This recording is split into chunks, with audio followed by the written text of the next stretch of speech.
LA 침례교회 주일 오전 예배에 함께 참석하신 모든 분들을 주님의 이름으로 환영합니다.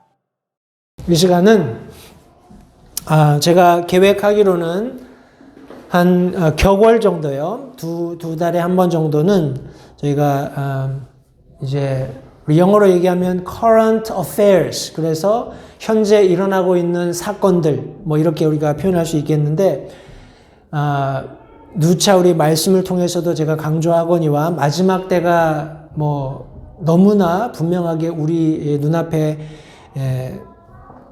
분명한 증거들을 보여주고 있기 때문에 마지막 때에 일어날 일들에 대해서 좀 한 두 달에 한 번 정도는 우리 현재 일어나고 있는 일들, 이런 것들을 한번 이렇게 종합해서 하나님의 말씀과 견주어서 우리가 지금 어디쯤 와 있고 또 어떻게 이 시대를 바라보고 어떻게 그리스도인으로 마땅하게 처신해야 하는가 하는 그런 내용들을 좀 이렇게 살펴보고자 하는 그런 생각을 하나님께서 제 마음 가운데 넣어주셔서 오늘 우리 제가 말씀드린 대로 우리 컴바인 예배를 하고 있지만 우리 아이들이 우리 메시지를 프리칭하고 있습니다. 그것을 우리가 함께 듣는 것도 굉장히 유익하겠지만은 그런 이제 컴바인 예배가 있을 때 격월 정도 우리가 함께 이렇게 말씀을 통해서 시대를 바라보는 바른 그런 관점들을 갖는 것도 좋겠다 생각이 되어서 오늘 이 말씀을 성도님들과 함께 나누기 원합니다.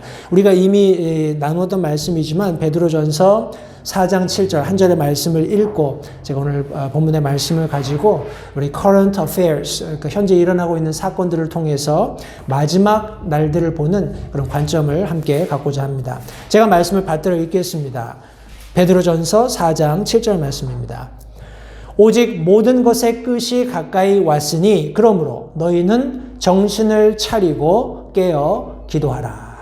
너무나 분명하고 명확하고 어찌 보면 군더더기 없는 그런 어떤 경계의 말씀입니다.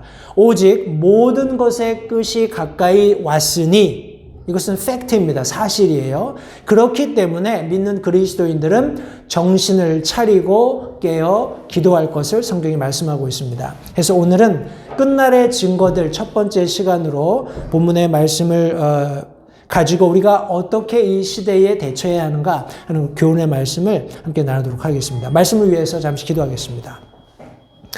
하나님 감사합니다. 오늘 다시 한번 살아계시고 영원하시며 불변하시는 하나님의 참 분명하신 말씀을 가지고 이 시간 함께 교제의 떡을 나눌 수 있도록 선대해 주신 것을 이 시간 감사드립니다. 하나님 말씀은 이 세상의 그 어떤 것과도 다르게 분명하게 진리이며 불변하는 확고한 그런 믿음의 근거가 될 수 있음을 이 시간 다시 한번 감사를 드립니다. 우리가 이 진리의 말씀 위에 우리의 믿음의 뿌리를 견고하게 내릴 수 있도록 도와주시고 세상이 어찌 변한다 할지라도 요동하지 않는 불변하는 이 진리의 말씀으로 인해서 우리의 믿음이 흔들리지 않는 그런 그리스도인의 삶을 살 수 있게 주님 도와주시기 원합니다. 말씀 전하는 소정을 붙드시고 또 사랑하는 성도들의 마음밭에 이 진리의 말씀을 성령 하나님께서 뿌리셔서 이 말씀이 풍성한 결실을 맺을 수 있도록 도우시기를 다시 한번 간절히 바라오며 예수님의 귀하신 이름으로 기도했습니다. 아멘.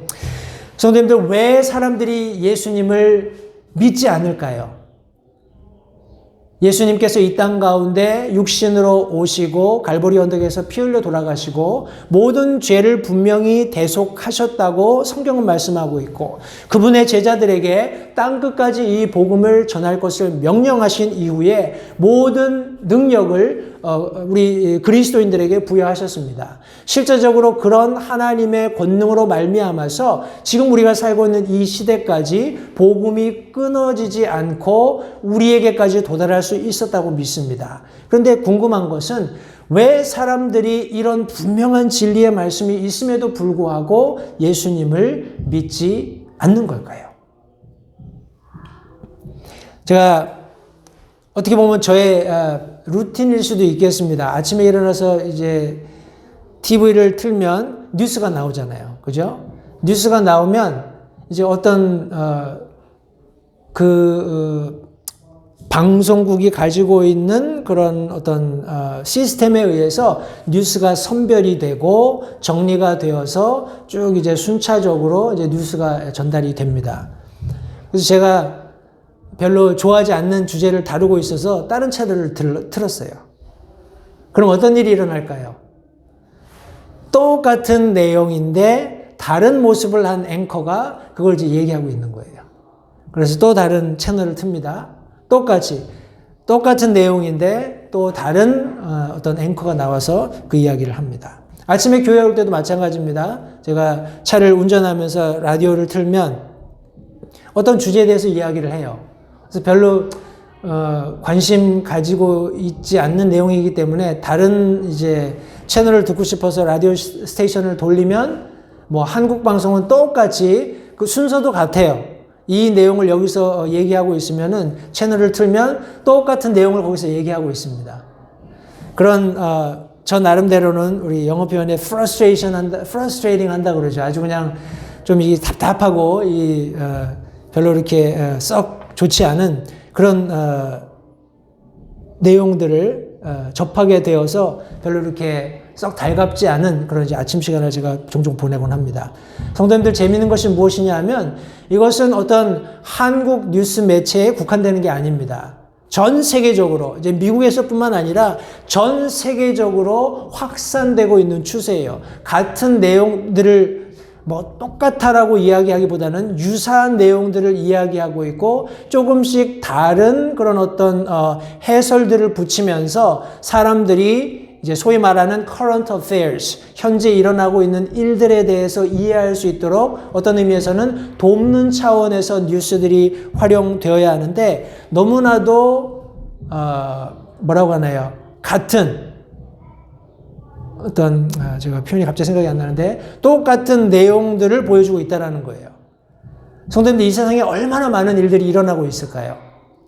우리가 관심을 갖지 못하는 영역들을 우리가 굳이 다른 사람들의 표현을 빌린다면 더 긴급한, 더 우선순위를 두고 해결해야 하는 많은 일들이 일어나고 있음에도 불구하고 이 세상은 사람들에게 자신들이 생각하는 우선순위, 또 자신들이 중요하다고 여기는 어떤 일들에 대해서 계속해서 집중적으로 노출시키고 있습니다. 해서 사람들이 거기에 집중하도록 만들고 있어요. 이것은 동서양을 막론하고 그 내용, 범위에 큰 차이가 없습니다.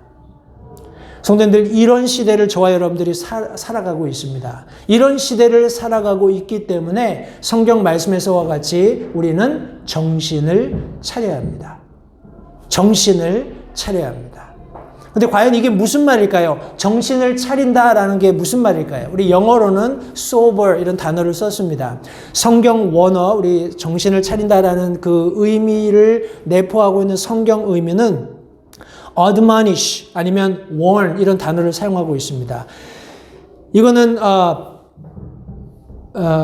어떻게 얘기할까요? 우리가 이렇게 앉아서 함께 예배를 드리고 있는 과정 가운데 낯선 사람이 한번 걸어 들어왔다고 생각해 보십시오. 낯선 사람이 그냥 정장 차림에 아니면 깨끗한 옷차림에 들어오는 것이 아니라 손에 무기를 들고 이렇게 주변을 서성거린다고 한번 생각해 보세요. 우리가 가지고 있던 모든 어떤 뭐라고 할까요? 안정감 이런 것들이 깨지면서 우리의 주의를 집중시키게 될 겁니다. 그와 같은 어떤 경고를 우리가 같이 인식하면서 그 상황을 바라볼 것을 성경이 말씀하고 있는 것입니다. 특별히 그 성경 원어가 가지고 있는 여러 가지 의미 중에 하나가 우리 알코올의 영향력을 받지 않는 이제 우리 흔히 얘기하는 술 취하지 않은 그런 어떤 상태를 의미하기도 합니다. 그런 상태를 견주어서 우리가 설명을 한다면은 뭔가 굉장히 심각할 수 있는, 굉장히 민감할 수 있는 그런 상태를 말하고 있는 겁니다. 성경은 저와 여러분들이 이런 여러 가지 다양한 시대가 보여주고 있는 시대 상황과 관련해서 우리 인폼들이 많이 오잖아요. 인포메이션들이 많이 오죠. 이런 인포메이션들에 취하지 말 것을, 거기에 현혹되지 말 것을, 거기에 아무 경계심 없이 그렇구나 하고 동조하지 말 것을 어떤 면에서는 의미하고 있는 겁니다. 우리가 굉장히 심각하게 이 상황들을 바라보아야 하고 굉장히 민감하게 바라보면서 거기에 어펙트 되지 않도록, 거기에 영향력을 받거나 거기에 심취하지 않도록 우리 자신을 잘 통제해야 할 것을 성경이 말씀하시면서 정신을 차리고 라고 말씀하고 있는 것입니다. 술 취하지 않은 맑은 정신을 가진 진지한 그리고 민감한 상태를 의미하고 있는 거예요. 그렇다면 성도님들, 어떻게 우리가 이런 시대 가운데 정신을 차릴 수 있을까요? 굉장히 여러 가지 그런 말씀들이 가능하다고 생각을 합니다만, 성도님들, 우리가 이 세상의 영향력으로부터 벗어나기 위해서 가장 중요하고 또 가장 우선시 되어야 하는 것은 하나님의 말씀을 정확히 이해하는 것입니다. 제가 앞서 말씀드린 것처럼 왜 사람들이 예수님을 믿지 않을까요? 그들이 많이 듣기는 해요. 많이 듣기는 하지만 소위 말하는 팩트 체크를 하지 않습니다. 사실을 알려고 노력하지 않아요. 언제까지요? 삶과 죽음의 기로에 설 때까지. 정말 내 생명이 무엇인가? 내가 살아가는 의미가 무엇인가? 죽음 저편에 과연 무엇이 있을까라는 진지한 삶에 대한 고민을 하기 전까지는 많은 예수 그리스도에 대한 복음을 그들이 들을 기회가 있다 할지라도 거기에 대해서 진지하게 결정하지 않습니다. 사람들의 특징이에요. 보편적인, 일반적인 특징입니다. 우리가 하나님의 말씀을 정확히 이해할 때, 또 내가 개인적으로 하나님의 말씀에 들어가서 이 말씀이 내게 무엇을 말씀하시는지를 깊이 묵상하지 않는 이상, 성도님들, 우리가 이 세상에 가져다 주는 여러 가지 다양한 인포메이션으로부터 정신을 차리는 이런 어떤 의미에서 불가능한지도 모르겠습니다. 이것을 조금 제가 극단적으로 표현한다면 브레인워시가 되고 있다라는 그런 표현도 가능할 것 같아요. 성도님, 북한 체제가 유지될 수 있는 것은 어떤 의미에서는 이 브레인워시가 아주 굉장히 잘 작동하는 나라이기 때문에 가능하다라고 말씀드릴 수 있습니다. 여러분들 TV에서 가끔씩 보시는 것처럼 조그만 아이들, 우리 한 4살, 5살 이제 걸으면서 뭔가 좀 지각이 생기는 그런 아이들 때부터 위대하신 위대하신 어버이 수령 이렇게 하면서 막 가르치는 그런 걸 아마 여러분들 보셨을 겁니다. 이 아이들은 어려서 거짓말을 사실로 믿는 훈련을 받는 거예요. 자기 마음속에 그게 사실인지 거짓인지 알 수 없는 그런 나이기 때문에 거짓말이지만 그것을 사실로 믿게 되는 과정을 거치는 겁니다. 그리고 어느 정도 나이가 지나면서 이런 북한 사회의 시스템들에 능동적으로 이렇게 참여하는 그런 과정을 거치면 이것이 뭔가 많은 문제점이 있다는 것을 깨닫게 되죠. 그러나 성인이 되어서는 이것이 뭔가 문제가 있다고 생각이 될지라도 거짓말인 줄 알지만 수용할 수밖에 없는 상황이 되는 거예요. 이해가 되시죠? 어려서는 거짓말인 줄 모르고 그냥 믿는 맹목적인 그런 브레인워시를 당합니다. 그런데 어느 정도 나이가 들고 여러 가지 외부의 그런 문물을 접할 그런 기회들이 생기면서 이것이 뭔가 잘못됐다. 이런 공산주의라든지 북한이 가지고 있는 어떤 시스템 자체가 잘못되었다라고 인식할 수 있지만 그것이 거짓말인 줄 알지만 그것을 수용할 수밖에 없는 좀 수동적인 그런 수용을 할 수밖에 없는 그런 상황이 되는 것입니다. 사실이 아니지만 어쩔 수 없는 거예요. 거기서 살기 위해서. 이제 소위 북한 용어로 반동이 안 되기 위해서 그런 체제에 순응하는 겁니다. 성도님들, 해 아래 새 것이 없다는 우리 전도서 말씀을 기억하십시오. 해 아래 새 것이 없습니다. 아멘. 이런 우리가 지금 겪고 있는 이런 다양한 그런 매체들이 우리를 좀 극단적으로 브레인워시 해가고 있는 과정들은 지금 우리가 살고 있는 이 시대에만 일어나고 있었던 것은 결코 아닙니다.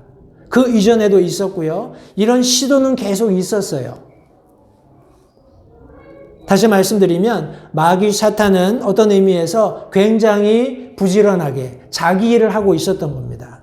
계속해서 하나님의 말씀이 옳지 않다라는 거짓 인포메이션을 사람들에게 계속 주입시켜서 어떻게든지 사람들이 하나님으로부터 멀어지게끔 부단히 노력해 왔습니다. 이것은 성도님 우리가 잘 아는 것처럼 창세기 3장에서 처음 있었죠.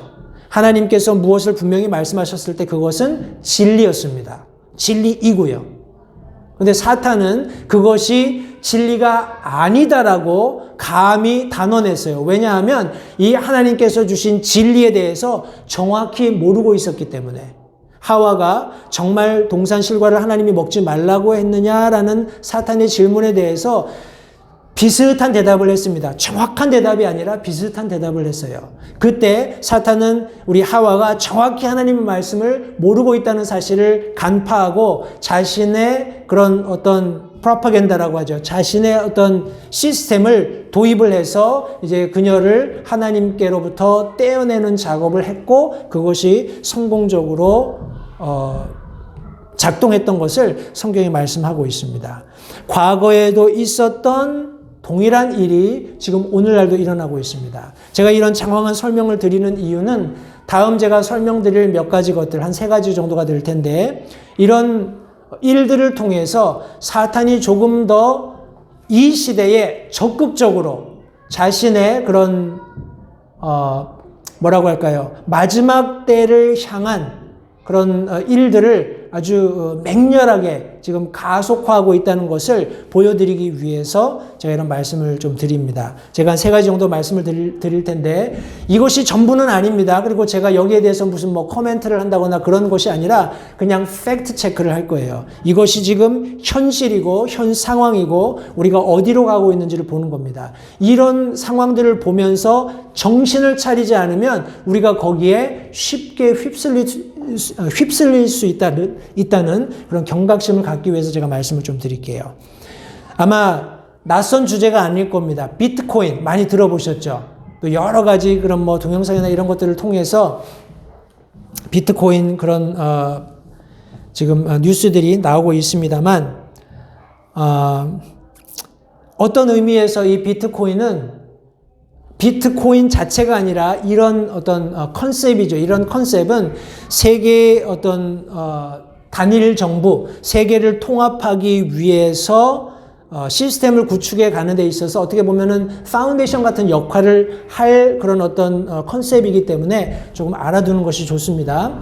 제가 어제 보니까 이걸 말씀 준비하면서 그 전날, 그 전전날인가요? 제가 목요일 날 확인했을 때 6만 불 정도 됐었습니다. 근데 어제 보니까 5만 4천 불이에요. 그러니까 떨어졌죠. 한 1만 불 정도 떨어졌습니다. 비트코인 그런 가격이 지금 막 널뛰기를 하고 있는데 비트코인 하나 한 개 단위가 지금 미국 달러로 한 5만 5천 불 한다고 생각하시면 돼요. 비트코인 하나가 5만 5천 불 정도 그런 가치를 가지고 있습니다.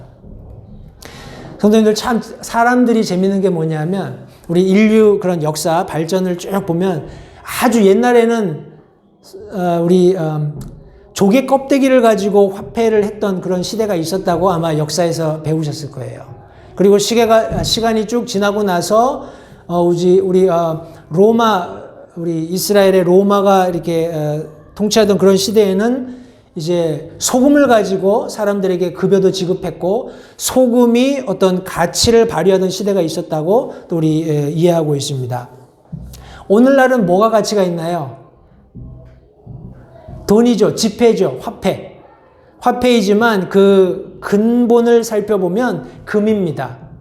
금이 있어서 그 금의 가치만큼 지폐를 발행할 수 있는 그런 시스템인데 참 아이러니컬하게도 모르겠습니다. 지금 이제 뭐 스티뮬러스 패키지 해가지고 미국에서 엄청나게 돈을 찍어내면서 경기 부양책 여러 방향으로 지금 흘러가고 있는데 과연 그만한 금이 미국에 있는지 뭐 그런 것까지 제가 뭐 일일이 다 간섭할 것은 아니겠지만 그런 어떤 자연스럽게 이런 화폐 시스템이 붕괴될 수 있을지 모르는 그런 상황이 일어나고 있는 것은 아닌가 그런 생각을 해봅니다. 비트코인이 지금 이 정도 가치를 가지고 있습니다. 사람들이 이제 지폐에서 우리가 가지고 있는 지폐에서 어떤 또 다른 어떤 시스템으로 옮겨가는 그런 과정 가운데 있다라고 이해하시면 되겠어요. 여기 보면 현재 이건 한국 제가 개념도를 발췌한 거기 때문에 뭐 금융 결제원 뭐 이런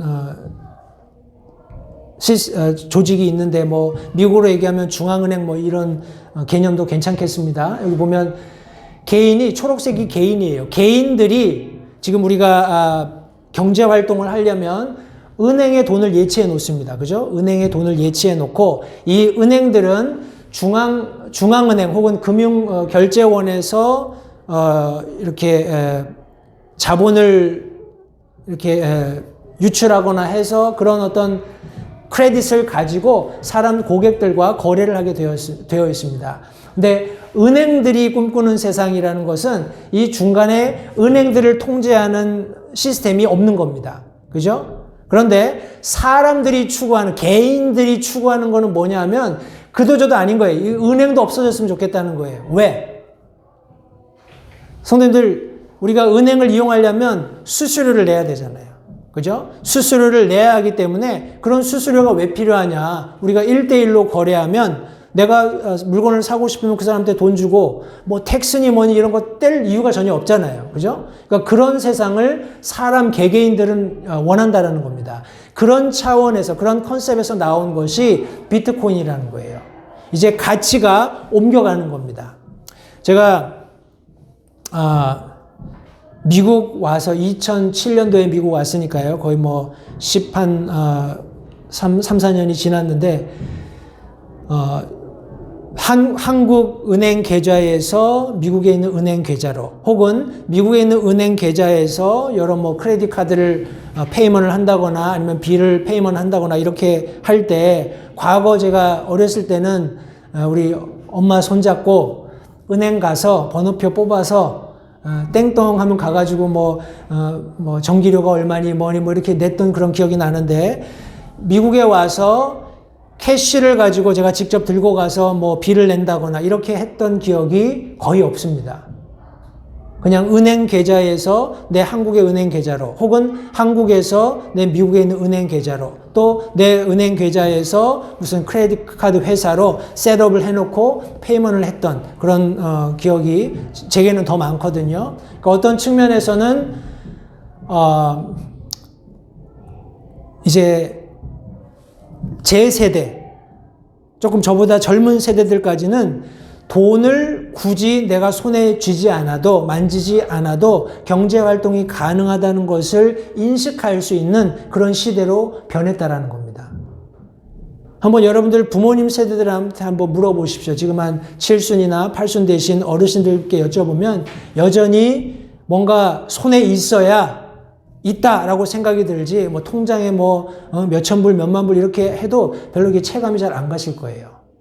세대가 변하고 있습니다. 서서히 세대가 변하고 있기 때문에 비트코인이라는 시스템이 들어서도 하등 문제가 없는 그런 시스템으로 아주 자연스럽게 변할 수 있는 그런 시대가 되었다라는 거예요. 사람들이 비트코인이라는 개념이 도래한 이후에, 죄송합니다. 비트코인이라는 시스템이 이제 사람들에게 노출된 이후에, 물론 이제 그 처음 개발자가 뭐 일본 사람인데 이름이 뭐다 어쩌다 이렇게 이야기를 하지만 unknown입니다. 사실은 누가 이 개념을 냈는지 알 수 없는 그런 시스템으로 지금 제시되었는데 굉장히 많은 기업들이 여기에 호응하면서 비트코인 시스템을 지금 갖춰가고 있어요. 꼭 비트코인일 필요는 없습니다. 그러나 앞서 제가 말씀드린 대로 이 세상이 단일 어떤 시스템으로 넘어가기 위해서 경제를 통합하는 과정에서 통화의 어떤 차이를 없애는, 우리 뭐 원달러니 뭐 미국 달러니 무슨 뭐 프랑스 뭐 독일 뭐 여러 다양한 나라들이 서로 다른 커런시를 가지고 있잖아요. 그죠? 화폐 단위를. 그렇기 때문에 그것을 통합하는 것은 굉장히 중요한 일이고, 이 컨셉이 어떤 형태로든지 이제 장래에 이 세상에 도래하게 될 것을 성경이 말씀하고 있어요. 성도님들, 키가 무엇이냐면 이 모든 시스템이 변화해 가는 과정 가운데 키가 무엇이냐면 매매입니다. 매매. 물건을 사고 파는 거예요. 우리 요한계시록 말씀해 보시면 13장 16절부터 18절 말씀해 보시면 그가 모든 자, 곧 작은 자나 큰 자나 부유한 자나 가난한 자나 자유로운 자나 매인 자에게 그들의 오른손 안에나 이마 안에 표를 받게 하고 그 표나 그 짐승의 이름이나 그의 이름의 수를 가진 자 외에는 아무도 사거나 팔지 못하게 하더라. 매매입니다. 이거는 저희하고는 상관없는 그런 시대에서 일어날 일이지만 성도님들 지금 일어나고 있는 시대를 우리가 경각심을 가지고 보지 않으면 이 시대가 왜 이런 비트코인이라든지 이런 것에 완전히 현혹되어서 사람들이 열광하는지를 이해할 수 없을 거예요. 그러나 이 말씀에 보면 이 마지막 때가 도래했을 때 여기 그라는 인물이 나오는데 사탄이 능력을 부여해서 마지막 때에 모든 권력을 쥐게 되는 사람들의 추종을 받게 되는 어떤 인물입니다. 짐승으로 표현되기도 하는데 여기 보십시오. 모든 자입니다. 모든 자, 작은 자, 큰 자, 부유한 자, 가난한 자, 자유로운 자, 매인 자, 모든 자들에게 오른손 안에나 이마 안에 표를 받게 한다라고 말씀하고 있어요. 그렇게 해야지만 사거나 팔 수 있기 때문에 하면서 이제 666의 실체를 언급하고 있습니다. 성도님들 우리 제 기억이 맞으면 80년대 말 90년대 초쯤에 바코드가 처음 등장했습니다. 그때 세상이 떠들썩했어요. 아, 마지막 때다. 저게 짐승의 표다. 저게 666이다. 그죠? 굉장히 어수선했고 굉장히 이 그리스도인들 사이에서는 아주 논쟁의 그런 요소가 되었었는데 지금은요. 바코드 없는 데가 어디 있습니까? 그죠? 요새는 또 뭐 QR코드라고 해가지고 여러 가지 그 제품의 인포메이션을 담고 있는 그런 어떤 표식들이 모든 제품에 있습니다. 여러분 전자제품 사시면 눈에 보이지 않는 어떤 곳에라도 이 바코드는 다 찍혀 있어요. 그래서 쉽게 우리 스캔을 하게 되면 뭐 언제 만들어졌고 어느 나라에서 만들었고 뭐 이런 인포메이션들이 다 나옵니다. 편의를 위해서 그렇게 돼 가는 거예요. 그런데 이런 시스템의 핵심은 무엇이냐면 매매입니다. 매매. 아무런 그 표를 받지 않으면 아무런 활동을 할 수 없어요. 그렇기 때문에 자연스럽게 이 시스템이 자리 잡게 될 겁니다. 성도님들 보십시오. 우리 이제 스티뮬러스 패키지가 텍스를 내는 사람들, 온라인으로 텍스를 내는 사람들에게 그냥 바로 지급이 되잖아요. 그죠? 놀랍지 않으세요? 어떻게 정부에서 내 통장에다가 certain amount of money를 탁탁 집어넣어 줄까? 그러면서 지금 제 그냥 개인적인 사견입니다만 그렇게 하면서 모든 사람들이 거기에 커넥트 되도록. 왜요? 꽁돈이니까. 돈을 줄 테니까 네 인포메이션을 넣어라. 네 뱅크 어카운트를 넣어라. 근데 사람들은 어때요? 지금 은행이 아닌 다른 곳으로 가고 싶어 해요. 그죠? 중간에 어떤 이런 중앙은행에서 은행들의 그 계좌로 개개인들이 낸 텍스 그런 관련된 돈을 보내주면서 이 루트를 잡아가고 있는데 사람들은 그걸 원치 않아요. 다 개별적으로 커넥션을 가지고 아무 간섭 없이 매매를 하고 싶어 합니다. 근데 재밌는 것이 뭐냐면 비트코인은 온라인상에 있는 겁니다. 비트코인은 온라인상에 있어서 뭐라고 하나요?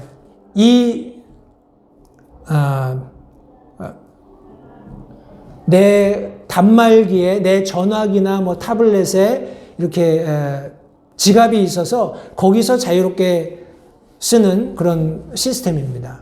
온라인에 있고요. 내 전화기에 있습니다. 전화기를 잃어버리면 어떻게 될까요? 불안하겠죠, 사람들이. 그럼 나중에는 자연스럽게 내가 그걸 지니고 싶어 할 거예요. 그런 시스템을 사람들이 제시하면 뭐 크게 어려움 없이 수용을 할 겁니다. 그런 걸 한번 생각해 보세요. 지금 이 사회가 변화하고 있는 것을. 성도님들, 저와 여러분들은 깨어야 합니다. 이런 부분에 있어서 깨어 있어야 해요. 정신을 차려야 합니다. 맑은 정신, 하나님의 말씀이 무엇을 의미하시는지를 정확히 알고 깨어 있어야 한다는 것을 잊지 마시기 바라요. 제가 비트코인에 대해서 대략적으로 설명을 드렸고 글로벌리즘에 대해서 좀 약간 설명을 좀 드리겠습니다. 이것은 세계적인, 한국말로 얘기하면 간섭주의 혹은 좋은 말로 세계화입니다. 무슨 말이냐면 더 이상 개별적인 국가의 어떤 가치가 존중되지 않는 겁니다. 그게 필요가 없어지는 거예요. 그러니까 어떤 의미에서는 이런 사탄이 지금 세상을 마지막으로 몰아가면서 성경 말씀대로 모든 것을 성취하는 과정 가운데 우리 어떤 면에서 가장 걸림돌이 되었던 것이 도널드 트럼프 대통령이 아니었을까 하는 생각을 해봅니다. 왜냐하면 도널드 트럼프 대통령은 자국 중심이었잖아요. American first, 그죠? America first. 미국 자국 중심의 그런 강력한 통치 그런 시스템을 가지고 나라를 국정을 다스렸었기 때문에 이런 글로벌리즘이라는 차원에서는 좀 걸림돌 같은 역할을 했었기 때문에 여러 가지 그런 우리가 잘 알고 있는 여러 가지 악한 세력에 의해서 이제 제거가 됐습니다. 그리고 이제 다음 조 바이든 당선자가 이제 미국 대통령이 되었는데 제가 이 글로벌리즘, 세계 간섭주의 혹은 세계화와 관련해서 말씀드리는 것이 좀 낯설 수도 있습니다.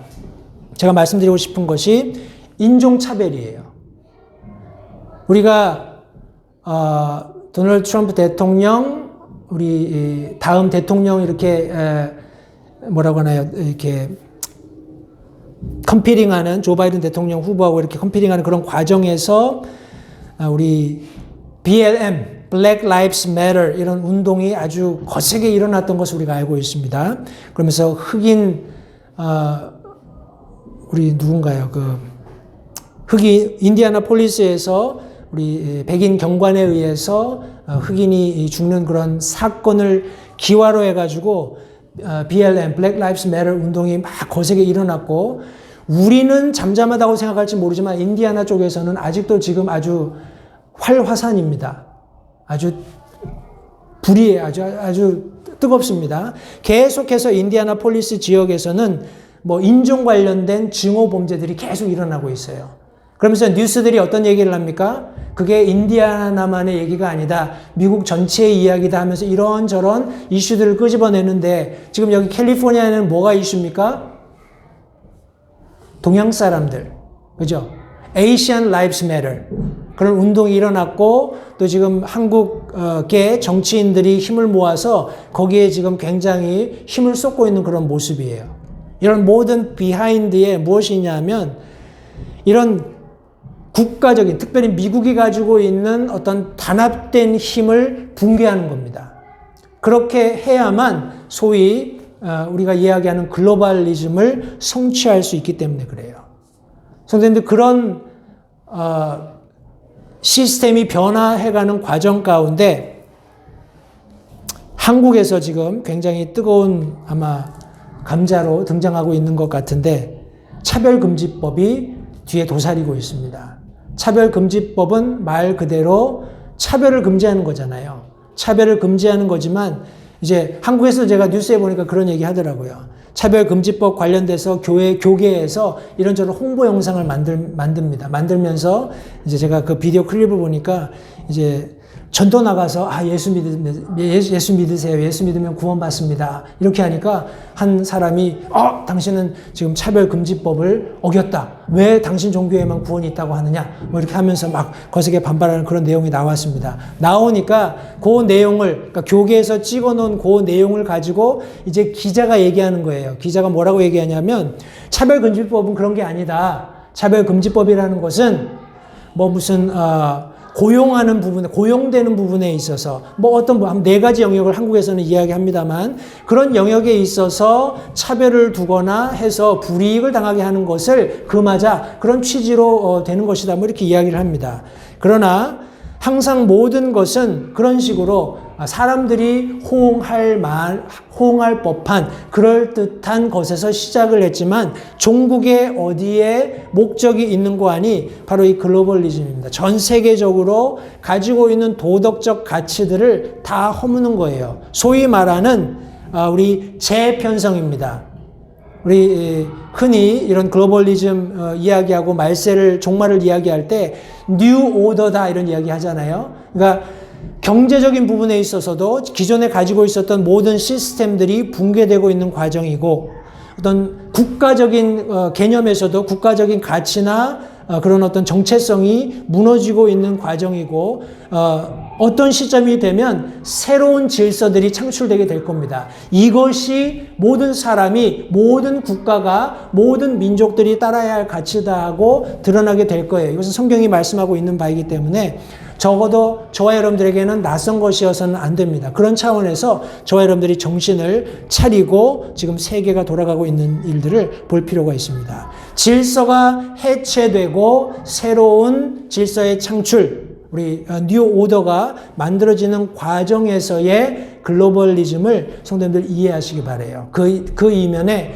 인종차별이라는 모든 사람들이 동의하는 겁니다. 내가 황인종이면은 황인종에 대한 차별이 있을 때 분노하게 돼요. 내가 흑인이라면 흑인에 대한 어떤 차별이 있을 때 분노하게 됩니다. 대개의 경우에는 어떤 대상이 있어야 되는데 그 대상이 흑인에게는 백인인 겁니다. 또 우리 동양 사람들에게는 주로 우리 흑인이죠. 아니면 히스패닉 계열입니다. 그러면서 서로 통합이 아니라 글로벌리즘, 세계화로서 통합이 아니라 분열이에요. 서로 hatred, 서로 미워하게, 증오하게 만드는 겁니다. 그러면서 새로운 질서를 가져오게 될 겁니다. 그것이 성경이 말씀하고 있는 어떤 마지막 때에 일어날 일들로서 저와 여러분들이 경각심을 가져야 할 내용이고요. 마지막으로 함께 살펴보기 원하는 것은 우리 너무나 친숙합니다만 우리와 함께 거반 2년 동안 동행했던 코로나 바이러스입니다. 제가 왜 이것을 말씀드리냐 하면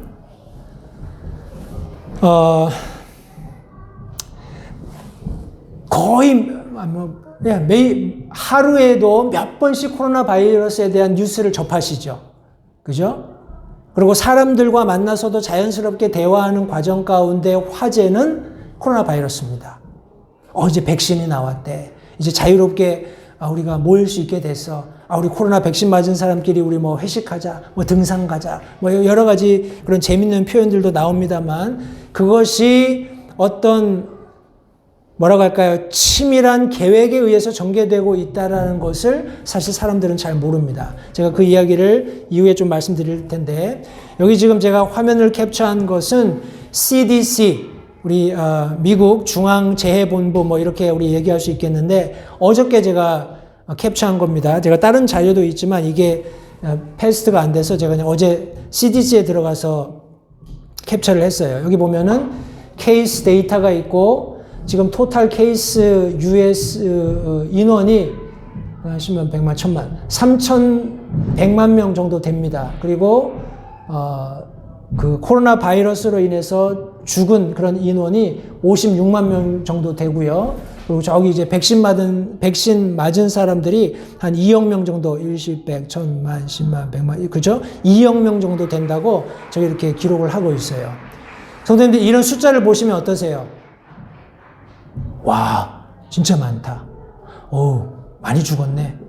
많이 감염됐네. 아마 이런 생각을 하실 거예요. 그런데 제가 아까 말씀드린 것처럼 사람들이 예수님을 믿지 않는 이유는 많이 듣지만 팩트 체크를 안 하는 겁니다. 과연 그분이 나랑 무슨 상관이 있느냐? 예수님이 나랑 무슨 상관이 있느냐? 똑같은 원리로 사람들이 이런 숫자들이 막 나오면 와, 어마어마한 숫자다 이렇게 이야기를 하는데 팩트 체크를 안 해요. 제가 그 팩트 체크만 하고 말씀을 마무리하겠습니다. 이거는 캘리포니아고요. 제가 여기 있는 내용을 좀 보고 말씀을 드릴게요. 제가 가지고 있는 내용은 우리 존스 홉킨스 유니버시티에 들어가면 코로나 바이러스 리소스 센터라고 있습니다. 거기서 매 시간 이렇게 업데이트를 해요. 근데 여기 지금 여러분 보시는 CDC 자료와 크게 다르지 않습니다. 그래서 confirmed case가 한 3천만 명 됩니다. 지금 3,100만 명인데 3천만 명 정도 돼요. 그래서 이것을 미국 인구로 이제 나눠보는 겁니다. 미국 인구가 몇 명이냐 하면은 우리 330 밀리언이에요. 330 밀리언. 그러면 한 3억 명 되나요? 그걸로 나누면은 우리 인펙션 레이트가 나옵니다. 감염될 수 있는 어떤 레이트, 비율이 나오는데 여러분들이 코로나 바이러스에 감염된 미국에 살면서 코로나 바이러스에 감염될 확률은 0.09%입니다. 그러니까 코로나 바이러스에 감염되지 않을 확률은 99.906%예요. 아마 성도님들 생각하실 거예요. 그래도 코로나가 위험한데, 그래도 내 주변에 코로나가 걸린 사람들이 많이 있는데. 이것은 다시 한번 팩트입니다. 이런 코로나가 집계되는 모든 과정, 이것이 퓨어하다면 문제가 없겠지만, 물론 뭐 여러 가지 그런 루머들도 존재합니다만, 과거 한참 코로나 바이러스가 막 급증하고 있을 그런 시점에는 교통사고가 나서 경찰이 리포트할 때도 코로나 바이러스로 리포트를 했었어요. 그 정도였습니다. 그러니까 여기 지금 수치가 정확하게 우리 3,100만 명이 코로나에 인펙트, 감염됐다라고 생각하기에는 조금 무리가 있는 것이지만 그것을 존중하고 그 숫자를 존중하고 미국 전체 인구를 가지고 우리가 인펙션 레이트, 감염될 확률을 따지게 되면 0.09%, 감염되지 않을 확률은 99.906%다라고 그냥 숫자, 팩트가 이야기해주고 있어요. 그러면 우리 많은 사람들이 바이러스에 감염돼서 죽은 그런 여기 숫자가 나오는데요. 케이스가 우리 3,100만 명이고 우리 죽은 사람의 수가 우리 56만 명 정도 된다고 했을 때 저기서 코로나 바이러스에 감염이 되어서 죽을 확률은 0.018%입니다. 다시 말해서 내가 코로나에 감염이 불행하게 됐다 치더라도 그러니까 살 수 있는 생존 확률은 99.98%예요. 저는 지금 팩트를 말씀드리고 있어요. 숫자를 가지고 팩트를 말씀드리고 있습니다. 여러분들은 지금 계속해서 세상이 쏟아내는 어떤 만들어낸 fear, 그 사람들 얘기로는 팩트지만 그런 내용들을 가지고 오랫동안 브레인워시를 당한 거예요. 코로나가 무섭다. 걸리면 죽는다. 나한테도 그렇게 되면 어떻게 할까? 이런 생각을 가지고 아마 계속 두려움에 떠셨을 것인데 다시 한번요. 코로나 바이러스에 감염될 확률은 0.09%, 감염되지 않을 확률은 99.906%. 혹여 내가 감염이 되었다 할지라도 코로나 바이러스 때문에 죽을 수 있는 확률은 0.018%, 살 수 있는 확률은 99.98%입니다. 그래서 제가 이 자료는 그냥 제가 임의로 캘리포니아의 인구를 가지고 이제 좀 숫자를 이렇게 기록해 본 겁니다. 캘리포니아 안에서 케이스가 우리 코로나 바이러스라는 케이스가 나온 게 370만 명입니다. 370만 명이 코로나 바이러스에 뭐 감염됐다라고 이제 최근 이건 아마 엊그제 제가 아마 준비하면서 조사했던 자료 같은데 그렇게 되어 있는데 지금 2021년 우리 인구 센서스에서 나온 캘리포니아의 인구가 3,900만 명이에요. 그러니까 4천만 정도 됩니다. 그러니까 거기서 캘리포니아에서 이 정도의 숫자가 감염되었다라고 하면 감염될 확률은 0.093%. 어떤 의미에서는 미국을 축소해 놓은 그런 어떤 캘리포니아 안에서 이렇게 이런 수치를 보여주고 있는 거예요. 우리 캘리포니아 안에서 사망자는 6만 한 800명 정도 됩니다. 6만 명 조금 넘는 사람들이 우리 코로나 바이러스 때문에 사망하게 되었는데, 코로나 바이러스로 사망할 수 있는 확률은 뭐 공이 많으니까 0.0015%입니다. 팩트예요. 팩트. 사람들이 가지고 있는 두려움은 성도님들 사탄이 이용하는 가장 근본적인 그런 루트입니다. 통로입니다.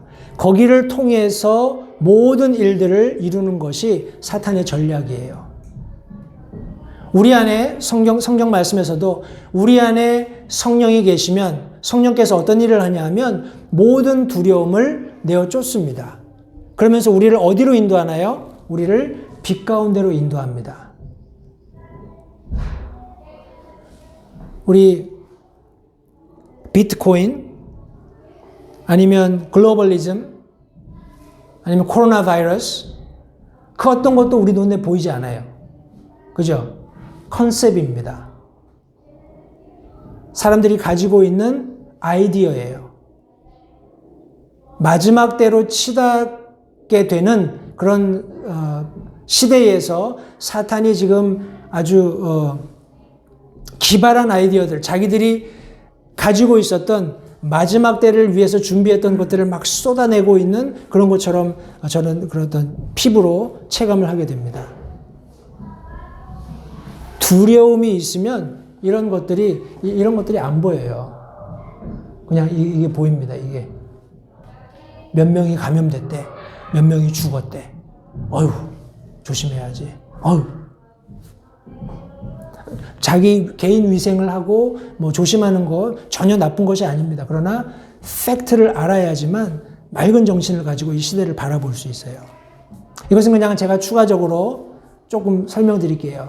백신 1회, 지금 요새 뭐 존슨앤존슨이 뭐 여러 가지 백신들이 나옵니다만, 백신 1회 접종하는 단가가 뭐 4불에서 72불까지 굉장히 다양하다고 해요. 그래서 현재까지 제가 아까 보여드렸던 자료 CDC에 의하면 미국 안에 2억 명 정도가 1회 접종한 걸로 나와 있습니다. 이제 그냥 단가 계산을 해본 거예요. 4불일 때 혹은 72불일 때 이 정도의 비용이 창출되는 거죠. 그러니까 어떤 의미에서는 누군가 이 이면에서 저만큼의 돈을 벌어들이고 있는 거예요. 뭐 때문에요? 저와 여러분들이 가지고 있는 두려움 때문에. 저는 미국 와서 백신을 한 번인가요? 2번 맞았어요. 플루 백신. 한 번은 우리 그 영주권 신청하는 그 서류에 첨부해야 됐기 때문에 맞았었고, 한 번은 병원 처방전 때문에 갔는데 그냥 백신 맞아라 그래서 그때 플루 맞았던 것 같아요.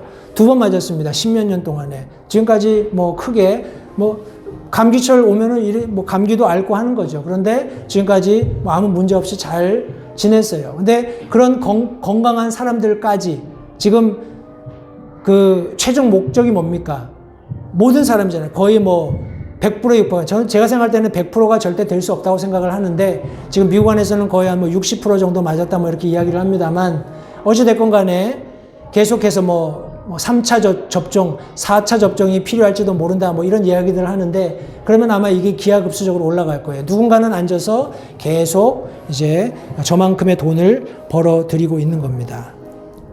성도님들, 때문에 성경은 무엇이라고 말씀하고 있냐면은 정신을 차리라고 말씀하고 있어요. 맑은 정신을 가지고 이런 혼탁한 정보들에 브레인워시 되지 말고 아주 민감하게, 아주 센시티브하게 상황들을 바라볼 것을 이야기하면서 저와 여러분들이 깨어서 기도하라고 말씀하고 있습니다.